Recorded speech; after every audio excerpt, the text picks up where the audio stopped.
I'm just kidding. Are we all sure we're here for the stand-up show and not the quinceañera upstairs? You know what I'm saying? No, yeah. So I'm the gay dude from Manhattan who walked in and saw Fox News on the TV above the desk. I feel really safe here, guys. I'm kidding. Yeah, so hi. My name is Justin Zirilli, and I am a gay man. And I know that what some of you are thinking, yes, we're also available in this size. Not that many of us. We're not the most popular model, you know. The like six-pack and pecs model of gay man, the iPhone 10 of gay men. That one's selling out. You know, we're at the gay store, but there's no one running back to restock on us.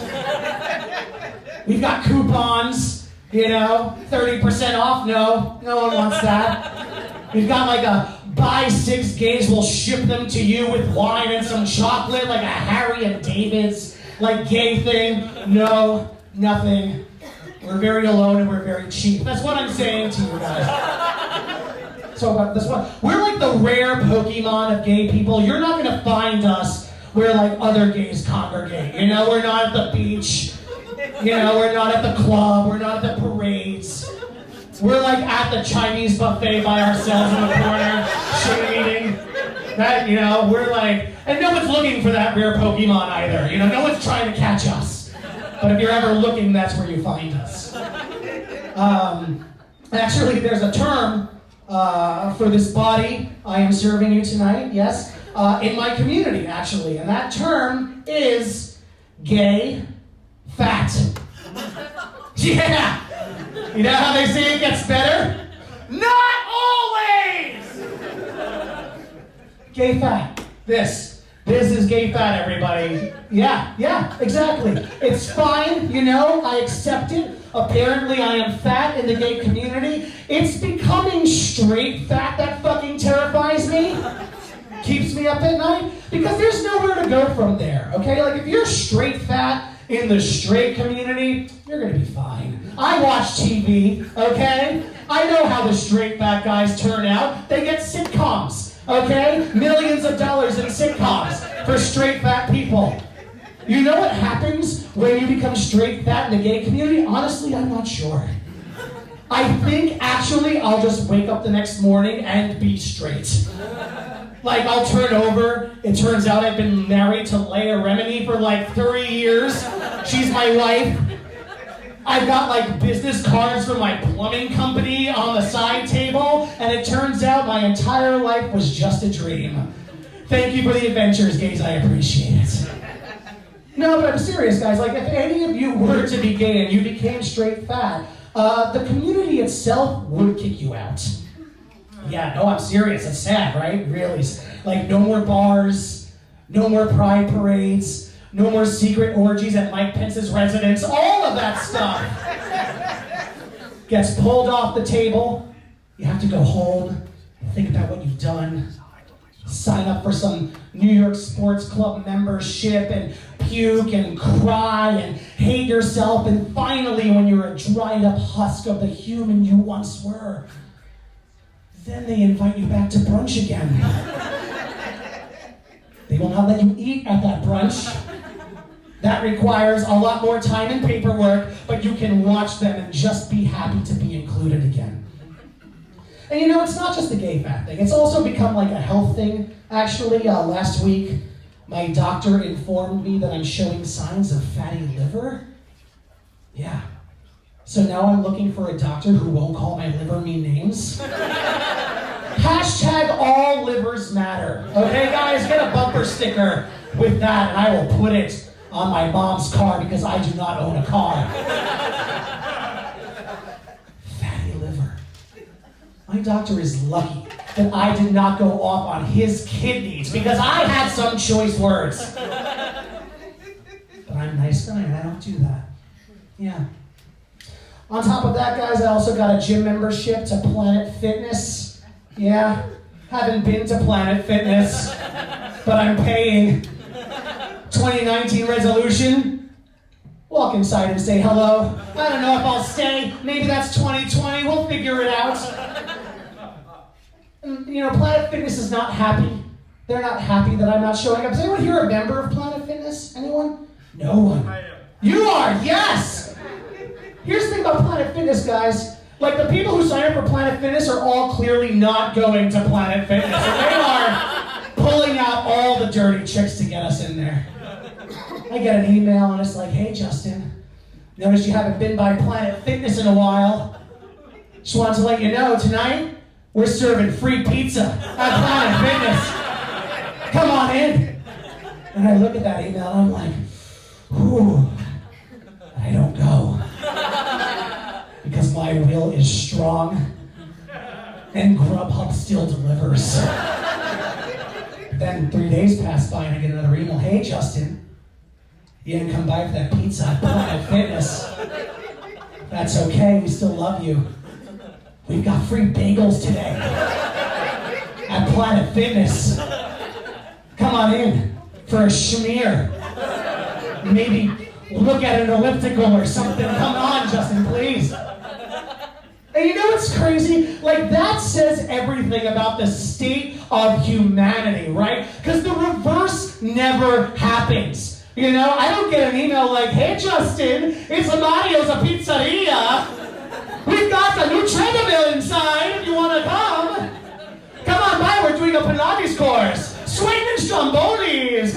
No one does that. I go to the pizzeria anyway. They don't need to do that to get me in there. They don't. Actually, guys, I'm still working on the health thing. I am a vegan. Yes, and I waited, thank you. I waited this long to tell you that because I figured I don't want them to hate me right at the start of the show. I'll inform them about halfway through my set. And I get it, you hate me, right? But here's the problem. I'm also a really shitty vegan, so vegans also hate me. I'm like the loneliest vegan, which is a children's book that no one would buy.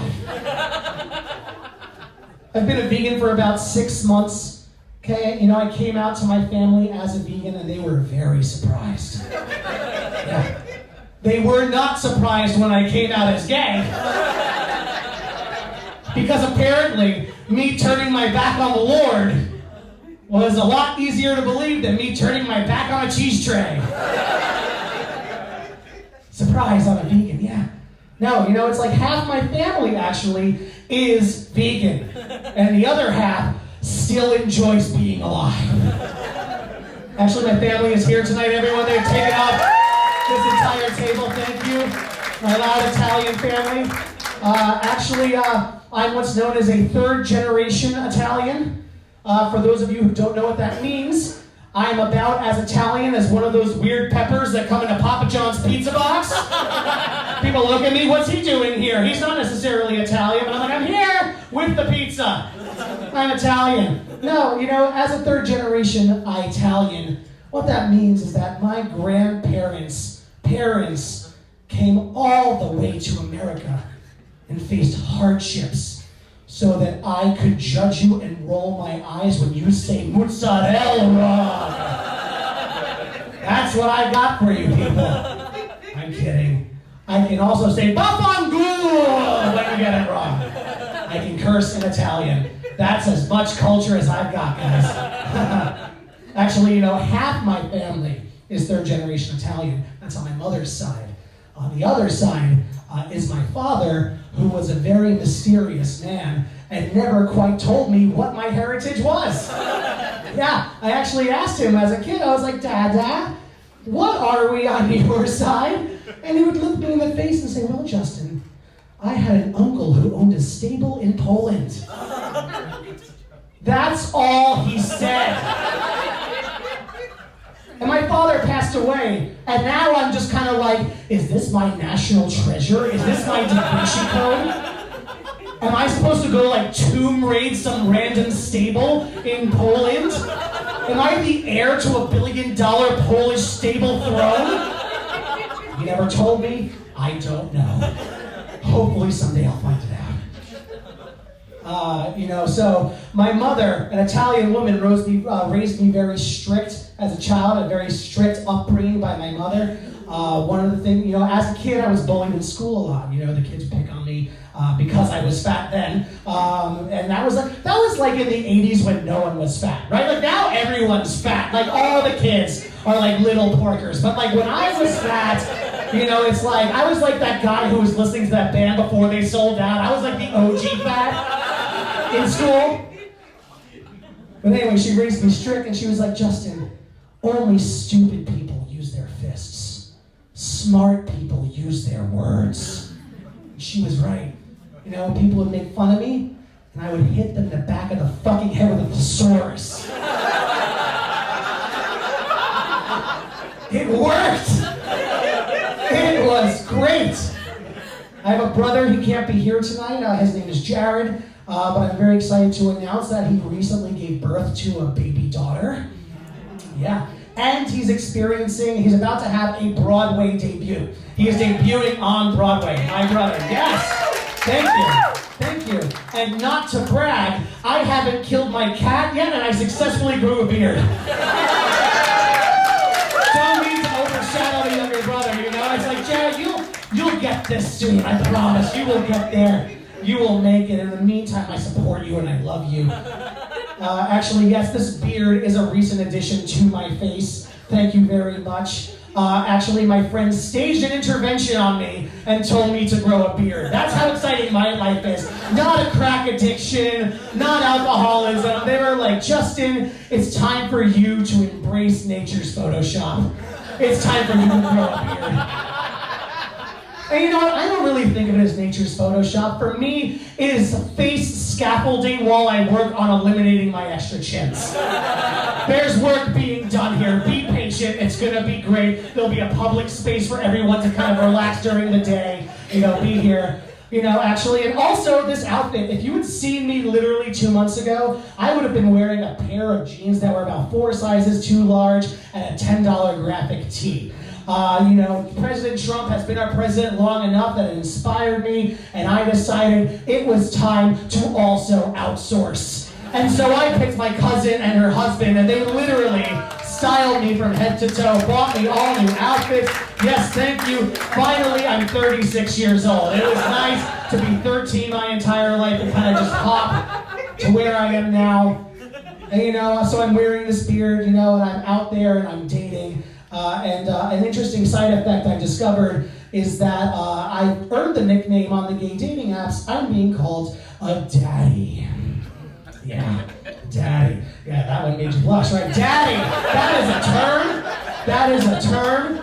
Now here's the thing about being a daddy, guys. Listen, I'm 36. I opted for the beard. None of this was accidental. I did not make a mistake here. It's just that I feel like I'm setting up really incorrect expectations of the guys who are into this, right? For example, I feel like a daddy has a full-size refrigerator in his home.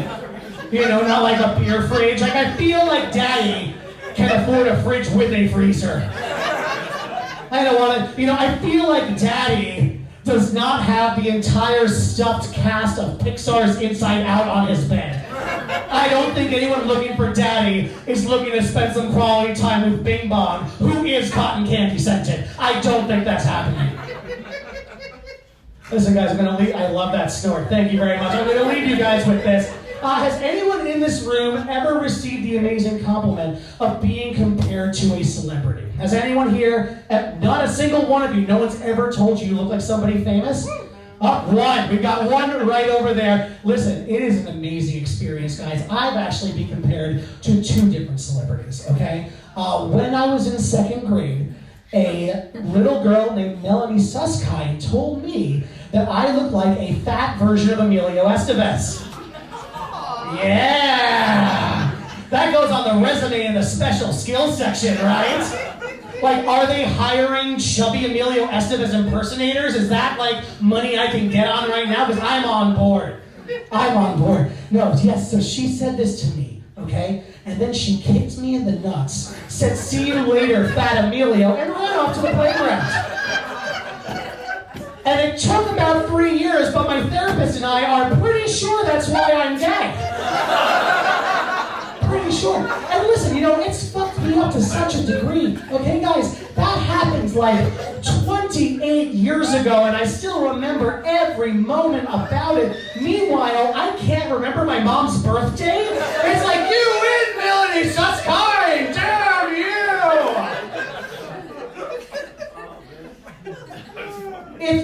Thank you, sir. I'm glad you got some. And listen, guys, you know, I want to thank everyone for bringing me out tonight. I want to thank Terry. I want to thank Frank, everyone. This has been a dream. I'm originally from Long Island. This is my Long Island stand-up debut, guys. So I want to thank you for being a part of this. And listen, you know, I've got aspirations. I want to get somewhere. I want to, you know, make things happen. And my dream is that, you know, this is going to take off. I'm going to go from the basement of the Clarion to performing at the Quinceañera at the Clarion. You know, I want to get like that Comedy Central half hour. I want to get the HBO hour-long special. I want to be on Netflix. I want all of that. But what I want more than that is I want to be there 20 years from now when I'm on Netflix. I've got my hour-long special. And Melanie Suskind is sitting there on the couch. She's next to her straight fat husband who lost his job recently. Her stupid failure kids who don't pay attention in school. All of her unpaid bills stacked up on her stupid kitchen island. I want her to see me, and I want to still be doing this fat Emilio Estevez joke. I want this joke to be that good.